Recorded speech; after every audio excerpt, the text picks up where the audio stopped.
Welcome to this edition of Head to Head. I'm your host, Cam McKinney, and this is episode number 271 of the podcast. And on this episode, I'm talking about the lack of moves made by the Boston Red Sox at the MLB trade deadline. During the MLB trade deadline, there was thought that the Boston Red Sox would either add to their roster to make a push for the playoffs or that they would sell off some of their veterans who were on short-term deals. How things ended up going was the team did neither of those things. They stood pat. When you look at the Red Sox roster on paper, what they needed was a veteran starting pitcher who is not an ace, but someone who will take the ball every fifth day. Someone like Lance Lynn, who was traded to the LA Dodgers. Jack Flaherty, who was traded to the division rivals Baltimore Orioles. Michael Lorenzen, who was traded to the Phillies. Or the team could have made a move for an ace in the form of Lucas Giolito, who went to the Angels, Max Scherzer, who was moved to the Rangers, and Justin Verlander, who ended up with the Astros. Some have reported that the Red Sox were interested in Verlander.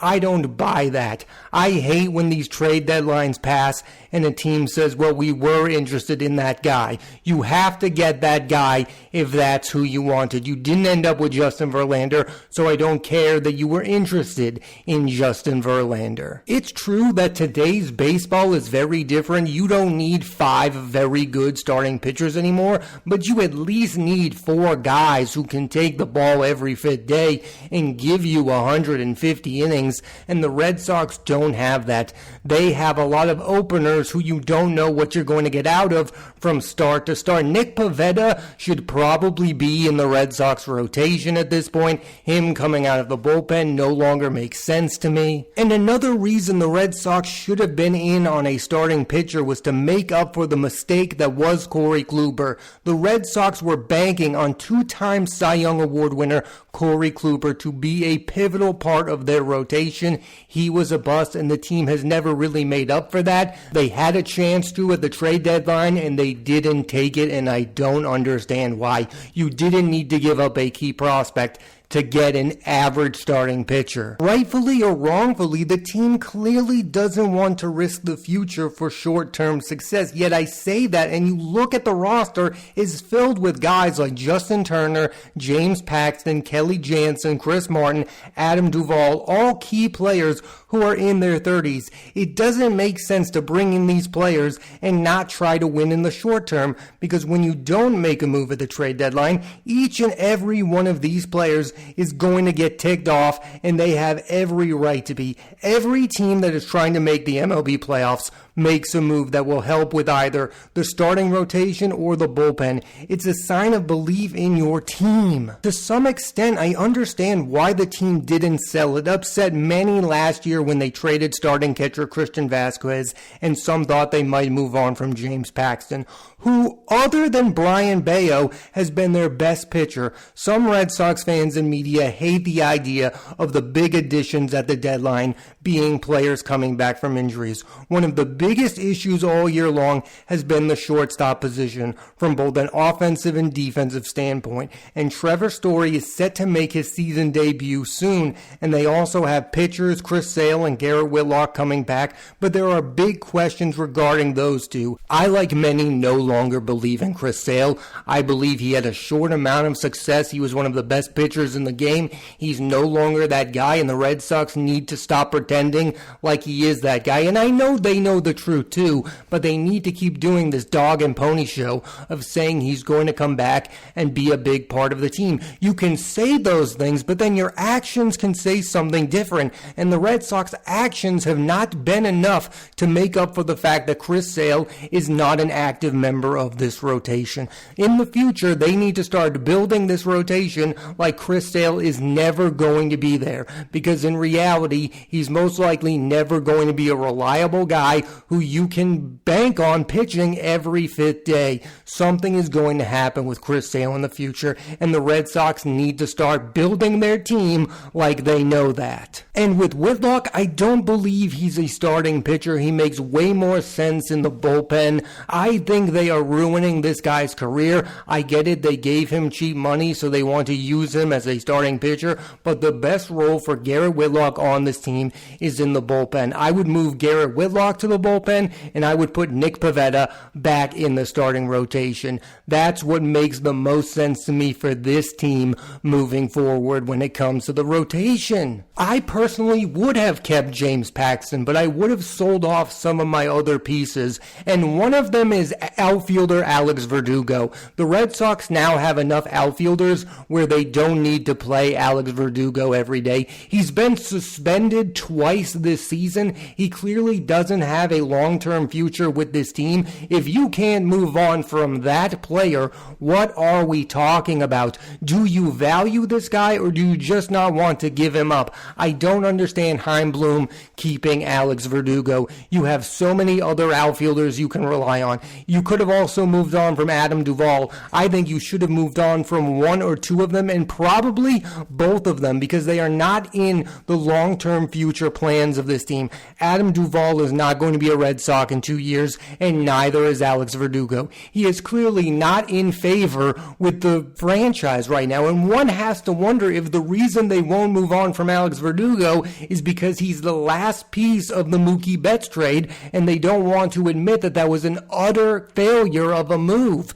I don't hate Alex Verdugo as a player, but clearly he doesn't want to be a Red Sox long-term, and they don't want him on the team long-term. That is a guy you clearly should have moved on from during the MLB trade deadline. It's kind of insane that the one guy you traded away was Kike Hernandez. Yes, I know Kike was for a long portion of the season the biggest problem on the team, but it's not like you got a whole lot back for Kike Hernandez. You had some players that other teams probably really wanted. James Paxton could be a missing piece on a team that's going to contend in the postseason. Kenley Jansen would have gotten you a lot during the MLB trade deadline. I just don't understand having a guy like Kenley Jansen not trying to make the playoffs and then not trying to trade him if you're not competing. You have to do one of those two things if you're going to have these players on short-term deals. So do the Red Sox feel like Kenley Jansen is going to be their closer the next time they compete for the playoffs? Like, I just don't understand the Red Sox timetable. When do they believe this team is going to be ready to compete to make the wild card? Because they're not that many games out of making the playoffs. Is it the division or nothing for these guys? Is it being a World Series contender or nothing for these guys? Like, what are we building for when it comes to the Boston Red Sox? I don't understand it, and clearly nobody does other than Chaim Bloom. If you're a fan of the team like me, you should be frustrated. You can't see what direction your team is taking because, frankly, they feel directionless. They have good players on this roster. Rafael Devers is a star third baseman. He is one of the best third basemen in all of baseball. He is one of the best power hitters. He drives in runs. His batting average isn't as high as you'd want it to be, like it has been in years past, but Rafael Devers is a great building block, and he's the one guy you have locked in long-term for the future. One has to wonder, how does Rafael Devers feel about the Red Sox lack of moves at the trade deadline? You have this guy locked in. He wants to be a part of your team. He probably wants to compete to make the playoffs, and you don't do anything at the trade deadline. Like, how is Rafael Devers going to feel about that? Probably not very good. And then you have outfielder rookie Masataka Yoshida, who is a candidate for Rookie of the Year. This was a guy that some scouts said would not be a very good everyday outfielder. He has been one of the best players on the team. He has been one of your most consistent hitters.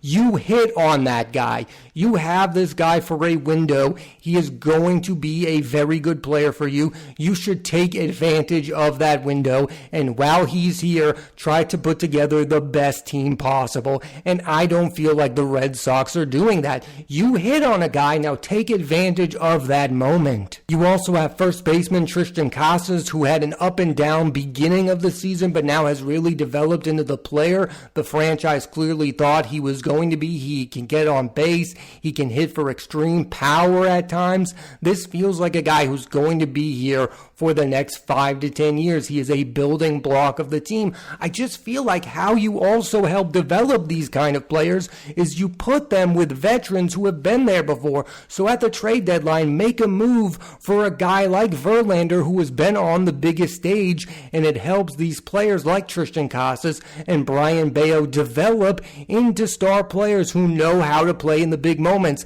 Somebody needs to teach these guys how to play in those big moments. Yes, you have a guy like Justin Turner who played for the Dodgers. Yes, you have Kenley Jansen. You've done enough to put these guys with some of those guys, but I think you should also add more of those guys. And clearly the team needed a starting pitcher. They should have gotten a starting pitcher who has pitched in the World Series before. That's the type of move I would have made during the trade deadline, because not only would it make your team better, it would help the growth of your young players. And then the last guy I want to talk about is outfielder Jarred Duran, who has quickly become the most exciting player on the roster. He is a 5-tool player. He has really developed his defense this season. He runs the bases like a madman. He has surprising amounts of power. His growth is the reason why I believe you should have traded either Adam Duvall or Alex Verdugo for another piece to help your rotation, whether it was a starting pitcher or a reliever. You have Jarred Duran. You don't need both Adam Duvall and Alex Verdugo anymore, because Jarred Duran is better than both of those players right now. So when I talk about that list of players, you can see that the team is starting to build a core that can be very good for years to come. So you look at that and you go, oh, I see what they're doing. They're looking about the next few years. I don't think you can do that in baseball. I don't think you can hesitate. I think in the moment, you need to take advantage of every single year you can compete to make the playoffs. Remember when the Washington Nationals had Steven Strasburg and Bryce Harper, and they were all like, oh, we're going to rest Steven Strasburg because we don't care about the now, we care about the future. Well, guess what? The future never really materialized. That team never made it to the big stage. That team never made the World Series. That team never became the best team in baseball. They had a chance to, but they were hesitant to compete during the moment. And I think that's happening with this Red Sox team. They didn't want to take advantage of the moment. They want to sit back and wait for the future. Well, in baseball, the future can come really quick, and it won't necessarily be the future you thought it was going to be. You can't bank on the fact that this core is going to be with you for the next 5 to 10 years, or that they're going to be as good as they are now. I think this Red Sox team is better right now than I thought they were going to be at the beginning of the season, and I think the Red Sox should have taken advantage of that during the MLB trade deadline, because if you make those moves, your players would see that you believe in them and they would play their very best. I mean, look at what's happening right now as I'm speaking. The Red Sox are in a series against the Toronto Blue Jays, and in the first 2 games, they've lost in embarrassingly fashion because they're probably down on what the team did during the MLB trade deadline. And this has been something that's happened the last few MLB trade deadlines. You've made the team feel bad even though they were overachieving to a certain extent. The big issue with the Boston Red Sox is this is a team that used to spend a boatload of money to get some of the best players in baseball to play for them. They would even sometimes overpay for guys like Hanley Ramirez and Pablo Sandoval, and the fan base got used to them spending that kind of ludicrous amounts of money.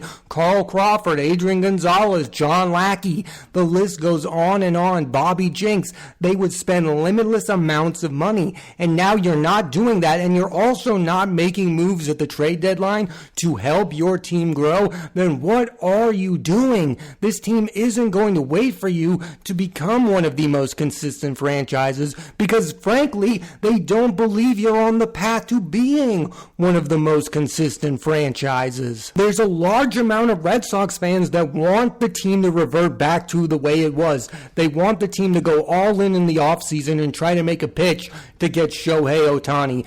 I do not believe that is going to happen. I would be shocked if the Red Sox spend $500 to $600 million on one player. I don't think that's the route this franchise is going, and I don't necessarily believe they should do that, but it's what the fans want, because you're not giving them moves at the trade deadline to compete, and then you're also not going to sign big free agents other than Trevor Story. I think that's a mistake. You have to do something outside of developing players to show your team you're competing, to show your fan base you're competing. Yes, getting Justin Turner was a very good move.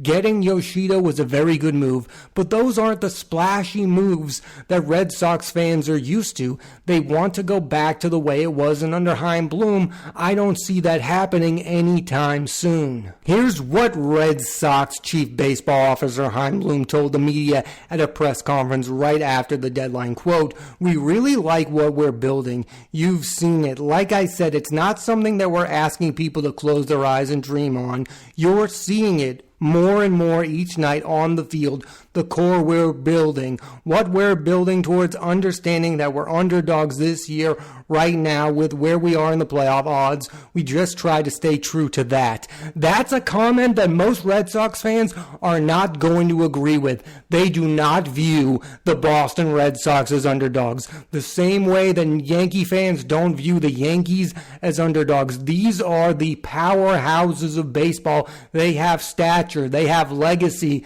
This is a fan base that saw Big Papi dominate during the postseason. Manny Ramirez, Jonathan Papelbon. They are used to having exciting star players compete to make the postseason. Josh Beckett, Kurt Schilling, star players who win World Series titles. They're not underdogs. They've won 5 World Series titles since 2004. They're no longer the underdog Red Sox. This isn't the 1967 dream team like Chaim Bloom thinks it is. There are expectations here that aren't being met. He's viewing it as the team is overachieving, while the fan base is saying, I need you to go back to being that team that can consistently win 90 to 95 games a year and spend a huge amount of money doing it, and also having star players on the roster. I mean, the Boston Red Sox had one All-Star this year, and it was closer Kenley Jansen. He is not a beloved player by the fan base. He's a guy that you are borrowing for the next few years. They are used to having all-stars who they love, like a Mookie Betts, like a Xander Bogaerts, who is now on the San Diego Padres. Even when the Red Sox weren't the best team in baseball, they always had star players. Pedro Martinez, remember in 1999, Nomar Garciaparra. I mean, those were 2 of the biggest stars in the game. Right now, the team only has one significant star player on the roster, and that's Rafael Devers. That's what fans are missing. And if you're not winning a bunch of games with these players, well, guess what? They're going to want you to go back to getting superstar players who they can root for the long term, because they've lost a lot of stars. They've lost Mookie Betts. They've lost Xander Bogaerts. Part of my issue with Chaim Bloom's comments is he's saying that we are seeing the birth of a good baseball team. Then why aren't you making minor moves to improve the team?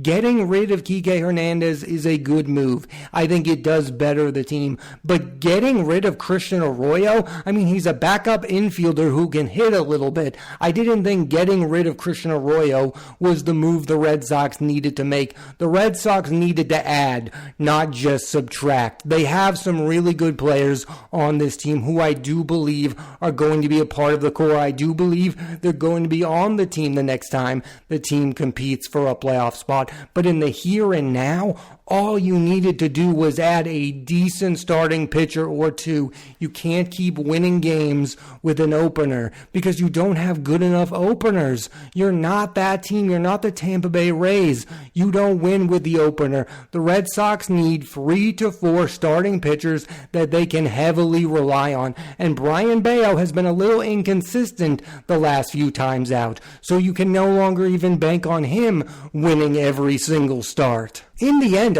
I believe some people think Chaim Bloom's job is in jeopardy. He didn't act like it at the trade deadline. He acted like a guy who didn't need to buy because he knows he's going to be here for the foreseeable future. Clearly, the team is banking on his vision, whether it's a good one or not. I believe Chaim Bloom is going to be here for the next 2 to 3 years to see if his vision of building a baseball team pans out, because he has been right in quite a few regards this season. He's been right about Duran. He's been right about Casas. He's been right about Yoshida. I'll give him that, but I will not give him what he did at the MLB trade deadline. He should have moved on from Verdugo or Duvall, and he should have added a starting pitcher just to show that you care about this year's team. You can't just keep caring about the future. At some point, you have to care about the here and now, because that's the only thing the players on the roster cares about. They're not going to like you or want to play for your team